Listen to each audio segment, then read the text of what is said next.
एक्सप्रेसवेला आडोशी बोगदा या ठिकाणी प्रोपेलिन गॅसचा जो टँकर पलटी झालेला आहे, तर त्या अनुषंगानं त्यातून गॅसेसचं लिकेजचं प्रमाण वाढलेलं आहे आणि त्याकरता मुंबई लेन पूर्णपणे बंद करण्यात आली आणि त्यामुळं वाहतूक कोंडी झालेली आहे।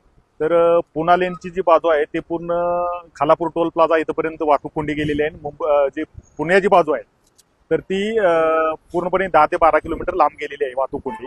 तर याकरता मी सर्वांना आवाहन करतोय की या ठिकाणी हे गॅस लिकेजचं प्रमाण कमी होऊन त्याचं पूर्ण समस्या म्हणजे पूर्ण दुरुस्त होण्यापर्यंत आपल्याला वाहतूक कोंडीचा सामना करावा लागणार आहे। याकरता मुंबईला जाणारी जी पुण्याहून जी वाहतूक आहे ती जर तामिनी घाट मार्गे जर मुंबई आणि त्यासोबत इकडून कर्जत मार्गे थोडक्यात जर मुंबईला ठाणेकडे जर वाहतूक चालू केली तर निश्चितपणे त्याचा फायदा होणार आहे आणि शक्यतो या ठिकाणी वाहतूक कोंडी आणखी थोडे तास चालण्याची शक्यता आहे।